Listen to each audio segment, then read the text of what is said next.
I'm Ron Czerny. I'm the founder CEO of PlayPhone and a proud board member of BayBrazil. My job today is to introduce Alexandre Cohagen, and I'll start by saying that when we, the board members of BayBrazil, were debating who would be the ideal keynote speaker for organization focused innovation bridging Bay Area in Brazil, Alexandre's name came right to the top. He is a super successful executive in Brazil, as you all know. He led the Latin teams of the most innovative and successful technology companies on the planet today, Google and Facebook. Alexandre also has won several awards from prestigious publications in Brazil. So I'll make it short. Without further ado, I'd like to bring to you a friend and one of the most successful Brazilian technology executive of all time, Alexandre Cohagen.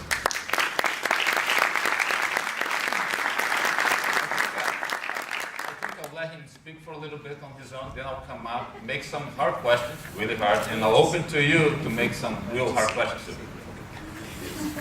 He wants me here. So. Well, I want this to be a conversation, like an informal conversation, right? I also learned with my little bit of gray hair that, like, instead of putting up some slides, I think it's great if we just, like, talk a little bit, and I'll tell a little bit of my experience. But before starting this, I just wanted to thank Ron and Magarizi and BayBrazil, and I'm very humbled to be here. This means a lot to me because this is my very first commitment that I have after I decided to leave Facebook. I went from managing a big company in Latin America and for the U.S. Hispanic market, and I'll tell a little bit about that. To traveling with my family, through a couple of countries, and I decided to really disconnect, and I took what I believe was one of my best decisions in my life to really disconnect and take a mini sabbatical. But let me tell you very briefly why we choose the topic of our conversation here today. Because I got calls from Google and Facebook when they saw it. So what happened? I mean, what are you going to talk? I mean, can you share a presentation, everything? People were like afraid of like what I was going to say here. There's nothing like major here. But I think that I could stand here for the whole morning talking about the great things that that is managing a company like Google and Facebook, right? We have a lot of success. We grew like 3 digits every year and everything. But people don't know the challenge that we have, even when you are dealing with a company the size of those companies. There is a lot of challenges. And I think someone mentioned here that, again, the whole gray hair thing, that people need to understand how to build companies and it's true. And we went through a lot of issues, and I want to share that, and I want to share what I learned, and then open for conversation with you. But the challenge really, beginning in 2004, I got a call from this headhunter, and he said, I was working for HBO. I was the general manager for HBO in Brazil. Working on media, managing all of the premium channels and everything. And this guy calls me and says, we were thinking about, oh, by the way, Antoine was like involved in that call. But the guy called and said, listen, we're thinking about opening an operation in Brazil. I said, great, what's the company? And he said, Google. And I said, what? I mean, I had no idea what Google was. At that time, I knew about, the directory of Yahoo or Alta Vista, but he said, no, this is, a major company, it's growing a lot, and I think you should really pay attention. And imagine 10 years ago, the flow and the speed of the information didn't reach us, as it is today. Right now, whatever happens in China, we know, like in the same second, wherever we are. And at that point, I didn't really know what was Google. So I decided to do which I think it's very obvious, but most of the candidates don't do. And if you interview people, you will see and you will remember like how many candidates you interviewed that were not well prepared. And I decided to really go deep into the Google model and the business model and what they wanted to do in Brazil. If the model would fit into what we were into the Brazil ecosystem and everything. And that came my very first challenge, right? My very first challenge was to be accepted in the process. And Google process was brutal. I mean, I went through 22 different interviews. I flew to San Francisco a couple of times from São Paulo on coach, right, on those like, red-eye flights. And you need to be fresh and smart to talk to, 15 different engineers, each one.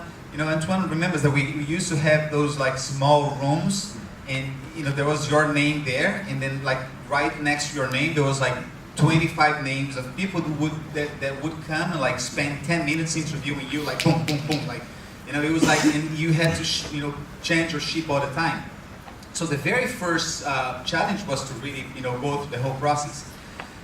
And the second thing that really kind of freaked me out is because when I started to analyze the Google model, I said, oh my God, it's going to be hard to have this thing work in Brazil, and for two main reasons. One, Google brought a model of a self-service platform, which in Brazil, imagine in Brazil you still have someone pushing the buttons on the elevator, and you have someone putting gas on your car, right? But the concept of having like a self-service platform where you would not need any support, you would do all yourself, put your credit card and like buy media, was something that I was like, I don't know if that's going to work.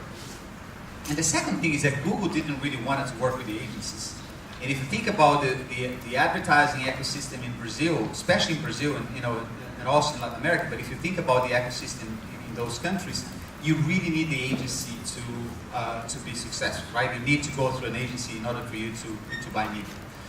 So, imagine, so I was not hired. I was in the middle of the process. I was, learning about the model, and and then I just realized that we would have to.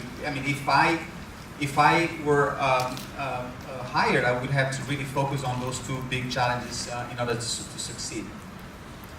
And so here I am. So I was hired. I joined Google. A lot of focus in the beginning in hiring people, and a lot of you guys from the previous panel talk about like hiring people. I do believe, I hear a lot of people saying that, in Brazil you have a shortage of talent. I think if you do a good job and if you have a solid hiring strategy, you will find great people. When I left Google, we had 800 people. I'll tell you, 800 in Brazil, only 800 people, like very, very high level people. But we had a very solid strategy. We went to universities. I used to do like, those students' fairs, speeches, presentations, and that was extremely important. And one thing that I learned, I leave to whoever wants to get into Brazil is, hire people that on day 500, they will know how to operate, right? So hire people that will be able to scale whatever you want. So in our objective at that point were two, right? We were hiring people and growing the business, right? It was growth, a lot of reports, a lot of analytics, and we were really like trying to shape the business and hire them. So everything going extremely well, and we had a big advantage. We had Orkut, right? So who remembers Orkut here? So almost everyone, right? So Orkut was a dream of a business person, right? I said, oh my God, we have this platform that it's very successful in Brazil. We had at some point 45 million users of Orkut, and it was a dream, right? It was a dream until you woke up from a nightmare. It sounds like you have that dream and like your alarm goes off. Oh my God, no, let me keep here. So it was a nightmare because a couple of things. First, Orkut was so successful in Brazil, and that Brazilians actually preventing other people to join Orkut, right? Because you have someone that didn't speak Portuguese joining Orkut, and he saw a bunch of guys with no shirts and like people talking on the beach and bikinis and so on, but it's all in Portuguese, and they could not really interact with in any way. And the second thing is that Orkut was not a priority for Google because it was only in Brazil. And Orkut was not a priority until I got a call from the federal prosecutor in Brazil saying that he was not happy with the amount of let's say inappropriate content inside Orkut. And you can imagine imagine the worst that you can imagine we had in Orkut. And we did at that time, 10 years ago, we didn't have filters. We didn't know like how to do it. We didn't have like a huge amount of people kind of like trying to select that information. So imagine you have the best job in your life. right? You work for Google. It's one of the most admired company, and then all of a sudden you are in the middle of a fight between the government and Google in Brazil. They're dealing with the Senate, senators, and people and everything. So to make the story short, what happened is that this prosecutor, what he wanted was very simple. And to be quite honest, when I look back 10 years ago, I think he had a very good point. What he said is, just help me persecute these people, right? Help me put these people in jail. Whoever is spreading, child pornography, I want to know who this person is, and I wanted to, go through through a prosecution process. But Google, 10 years ago was, extremely strict with their policy. They didn't really want to open, the data, the user data, to anybody. And another thing that I learned, like you can have a great lawyer sitting in Palo Alto, and driving a nice Prius. But it's hard to know, what's a prosecutor, what's a procurador da República, Those guys, they are like totally independent, and they will do whatever they need to do in order to get what they want. And so the one thing that I learned is that, it is hard for you to manage those crises when you don't have someone who really understands what's happening in the country, right?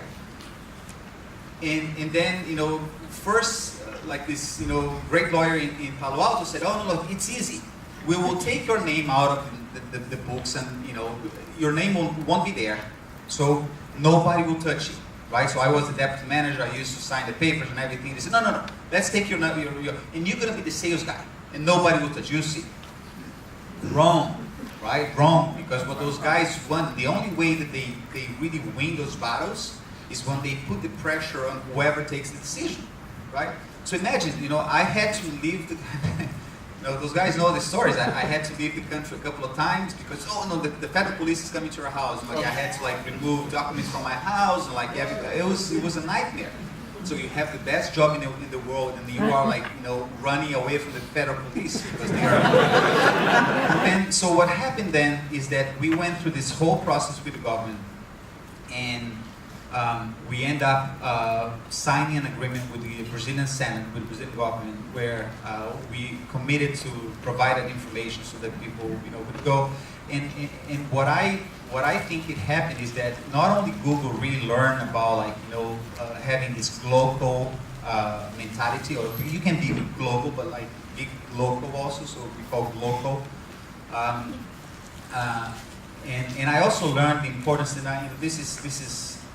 When I look back, this is something that I would want to do better, to escalate issues when you really see them, right? So I said, no, look, we have a team here, we have legal here, we have, our team, let's try to fix it here. Let's not bother the headquarters. And then, at the end of the day, I think that, we took a long time to do it. So we fixed it. That we signed the deal with the government, and so everything was okay from a legal perspective. We said, okay, so now it's time for us to let's push, right? Let's push the gas and let's make money with Orkut, and then this company called Facebook started to grow and be very successful. And it was a time where Facebook was growing a lot everywhere in the world, but in Brazil, right? I remember that in November of 2010, more or less, we had 45 million users on Orkut and 9 million on Facebook. And I got a call from Cheryl. She said, listen, whenever you come to California, stop by. I wanted to show you some trends. And I went there. We had worked before at Google, and she said, listen, we see some trends going on, and I think that Facebook will pass Orkut in a couple of months, and we are thinking now about opening up an office in Brazil. So that's when in the beginning of 2011 I decided to leave Google to start the operations of Facebook. Same thing. It was a very, very big team. I left the company. I started the operations in my own house, asking my daughters to be quiet, calling candidates, talking to clients, educating the market and everything. and then Facebook started to grow. And when I compare those two companies, it's easy to see that we have very similar challenges, right? The business models are the same, but the difficulties exist no matter what the company is. And on my phase on Facebook, 4.5 years that I spent there, you remember there were like 2 moments that I said, okay, so now how are we gonna get out of this, right? The first one was when Google launched Google Plus. That that was another learn. I mean, sometimes companies tend to stay in the comfort zone, and you don't do. I mean, it's so everything's going great. Companies are growing. You don't look into what's happening outside of the company. And when Google launched Google Plus, I think it was a great red alert to all of us inside the company. To really rethink the company, the processes, and everything. And I remember that something similar happened when Bing was launched by Microsoft for Google. Google was also dominating the search space, and then Bing came. It was a great wake up call for everyone. So this is one. The second one was the IPO, right? And the IPO, after the IPO, it's funny to see that you are in a company where the CEO tells you, listen, I guarantee that nothing will change after the IPO. And a lot of things change, right? But but Zuck he's so visionary. He knows so much about the business. He's so into building the right foundations. And it's funny because the guy was 28 years old, 27 years old, and he didn't have a lot of the gray hairs that we're talking about, and he didn't have a lot of experience and expertise. And he applied a lot of what he learned in his college times to apply on Facebook. And in the case of the IPO specifically, he did what we used to call the lockouts period. So there were some lockouts where nothing else in the company could be discussed beyond our strategy to become a mobile-first company, for example, right? So if you're going to make a presentation to Zuck or to anybody, the first 2-3 slides had to be related to the new vision of us becoming a mobile-first company. So it was outstanding to see how he shifted the company in such a short period of time, and a lot of learning again. So 1 year ago, more or less, just to finish quick my story, and then we can talk to Ron and to you guys. 1 year ago, more or less, I started thinking about, okay, so after almost 10 years, working in companies like Google and Facebook, how can I bring my experience and help entrepreneurs and help companies, with my background, with my expertise, not only in Brazil but also in Latin America and also U.S. Hispanic. I do believe that there is a lot of opportunities. We're talking here about companies trying to solve problems in Brazil. But if you think about, Latin America, it's a 650 million people region, right? With a lot of opportunities, a lot of problems at the same time, but a lot of opportunities.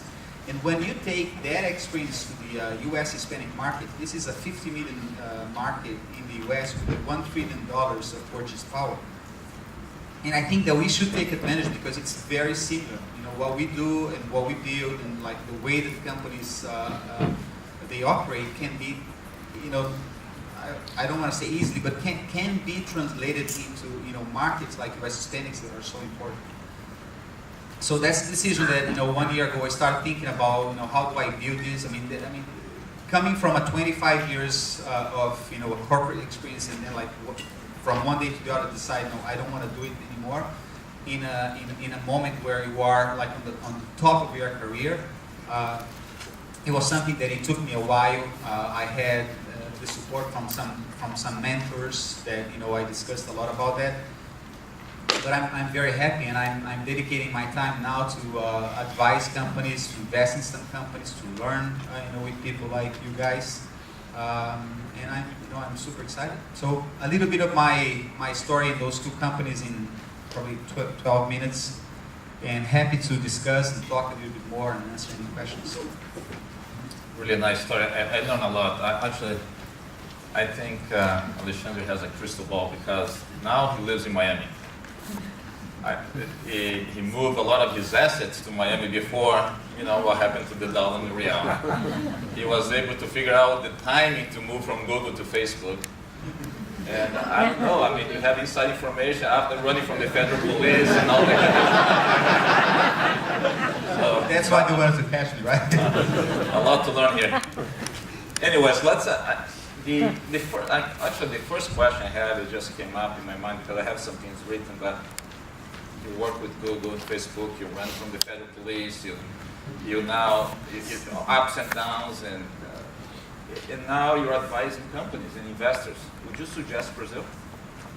I would totally suggest Brazil. I think that was highlighted here before. Brazil is an outstanding country, 200 million people, huge market for any company, great talent. And again, I think that the work that those guys are doing in Brazil, it's helping to foster better better entrepreneurs, better people thinking about solutions. I think that for many years, if you think about the mindset of a young guy in Brazil, what was their dream? Their dream was to work for Petrobras, right? It's true, guys, right? Their dream was to work for Vale do Rio Doce, right? To have a vital job in the government. And that changed a lot. I mean, there is a company in Brazil called Companhia de Talentos, and they release this report every year. And they ask 10,000 young guys, what really motivate you to find and to choose one company versus the other. And it's funny to see that, that is changing a lot. I mean, for many years, salary, benefits was like the number 1, 2, 3 things. Right now, if you take a look at those reports, what they want is innovation, the opportunity to work in things that will change, the world, social responsibility of those companies. So I think it's, there is a lot of opportunity. I mean, I'm 100% bullish in Brazil. I think that, we have a thick skin. This is not the first crisis that we're facing, and I 100% recommend Brazil for sure. Me too. All right, let's drill down in some of the back in history a little bit here. 2010, and your leadership at Orkut, or leading Orkut, and Orkut had 45 million users, you said. Leading social network in Brazil. 7% of Orkut users worldwide was in Brazil. MySpace, everybody remember, Friendster, were the leading international social networks. They don't exist anymore. What was the secret of Orkut's success under your leadership? Well, first, I mean, it was not under my leadership, right? We had a big team. Orkut was a product that was born in Stanford with Orkut, the engineer. By the way, when I just like a quick an anecdote, when I said that I studied about Google for my interviews, I studied everything, but I had no idea that Orkut was the name of a guy.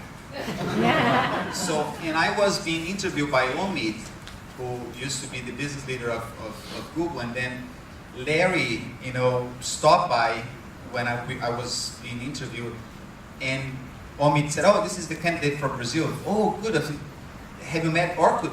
I said, "Of course I know Orkut, right? Everybody knows Orkut, right?" But he was talking about the engineer.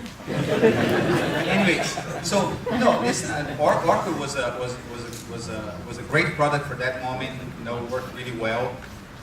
I think that the best thing that we did was to keep Orkut alive, because for many discussions inside the company at some point was to just like, let's shut down Orkut. And we truly believe that if we could do a good job with Orkut, that product would be extremely successful. So I think it was a collective work of a great team that I had at that point. And us really, the job of an executive of an international company is many times fighting, against all of the obstacles that you have from outside, but also fighting inside the company, right? To kind of like educate about Latin America, help them understand how Brazil works, and so on and so forth. So that was what we tried to do. Okay, let's jump a little faster into Facebook times and your change from Google to Facebook. Actually, it was 2011 when we first met. We were having dinner at Santana Row, and I asked Alexandre, "What are you doing here?" He said, "Oh, I'm interviewing with Facebook, and I'm in training. I'm moving." I said, "What happened? You were just at Google last month." He said, "No, I decided to move on." And I said, "Are you crazy? Google on the top of the world. Facebook share was about $20, I remember. To me, it was super value. And he said, no, I think this $20 is going to double. I clearly remember saying it's going to double. Well, we're both wrong. It's 5 times now. Yeah. So how do you know? Was the right time to make it? Listen, as everything in life, you need to learn how to read the signals. You need to learn how to put a good analysis to take a decision, and you need to know how to ask for inspiration. And that's what I did, right? I thought, what's your value after certain experiences? And for me, it was clear that I could stay at Google. I was really, it was super comfortable, great team. I was one of the first VPs promoted from the business side. Everything was really nice. But one, I don't like to be everything really nice.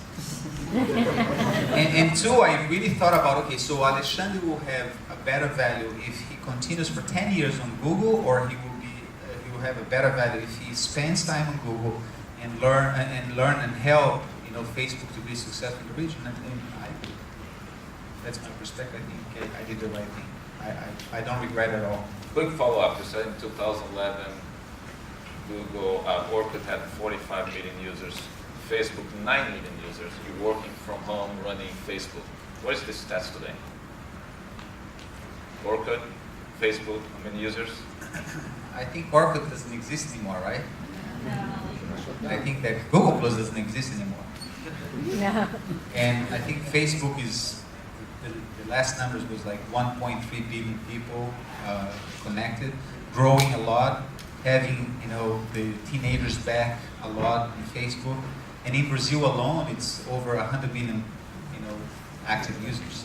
I decided to call one of your best friends, Roberto Nishikawa. He was the ex-president of Itaú brokerage firm. And I called him last night. And I said, I'll be doing this thing with Alexandre. What can you tell me about Alexandre that nobody knows, that I don't know, that I can't ask? He doesn't know That's about dangerous. this. I call it a surprise question here.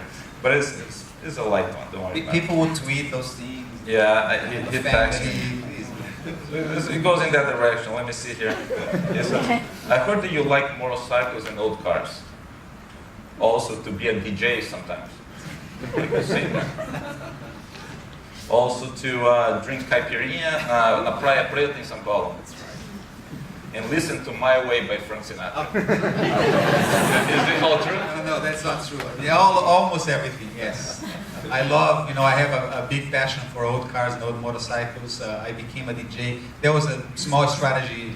I have a 19-year-old daughter, and when she turned 14, she decided that I was, from the nicest guy in the world, but the worst guy in the world. And if you guys had daughters, you probably go through this, right, Ambassador? So when she turned 14, that she starts saying, Dad, you don't know anything, I don't want to hang out with you, anything. I said, so let me think, what does she like? And she's obsessed with music and like techno music and dance music and everything. I said, okay, I know what I'm going to do. I'm going to become a DJ. So I bought a whole equipment. I went to a course. I spent a month learning how to DJ. And, to be honest, Ambassador, she came back. And we started to hang out. She invited me to... yeah. She invited me to a play on her graduation on high school, which is, I think it's a great sign. So I like those things. Good one. All right. What are your plans going forward? Are you going to be here more on the West Coast, Miami, Brazil? What is your plans? No, I'm going to be definitely based in Miami. I think there is the good thing about Miami is that very close to the U.S., right?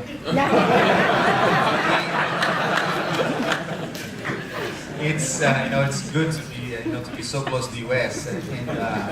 But it's a great hub also. I think that there is a lot of opportunity, and I'm convinced that if we can learn, and very few people understand this connection between Brazil, Latin America, and U.S. Hispanics.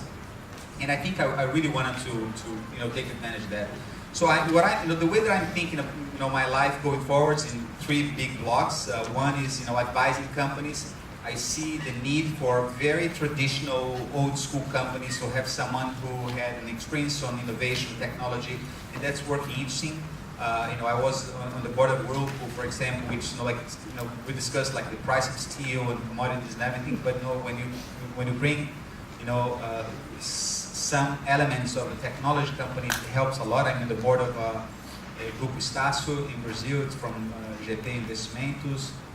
And I'm also like really trying to devote more time to advise young entrepreneurs. I think that I think we see here a lot of great people who understand a lot about investments, and I think that those guys sometimes they need a little bit of the gray hair, operational. The thing that I've been talking the most right now is about hiring strategy, about assessment, employees assessment. I think it's interesting to see that. So advising is one thing. Then investments, I'm doing some investing myself, and I'm trying to help some family offices to think about out of the box, think a little bit out of Brazil, and try to make this connection Latin America, Brazil, U.S. Hispanics. And third, which I think everybody should do, is I'm trying to give back to the society. I'm spending more time with NGOs. I'm at the board of Make-A-Wish Foundation International, helping them to think about technology innovation. I'm at the board of Neotim in Minas Gerais. I'm at the board of Jackson Memorial.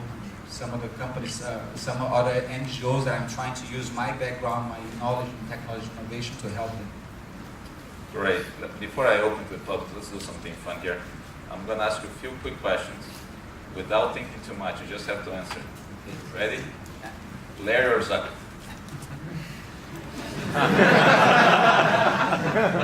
Fast.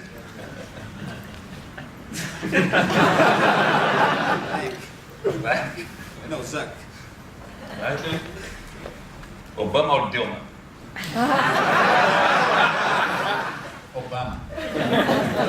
Googleplex or Hex Square? Googleplex or Hex Square. Hex Square is the headquarters of Facebook here. Miami or Palo Alto? Miami, guys. Beer or wine? Beer. Bike or running? Now bike. I'm not a runner anymore. I'm a biker now. Build or grow? I like to build. I like to build. I like it. All right, guys. Let's open to the public. Any questions? Start it. You talked about this need to be global to some extent, to adapt to the environment.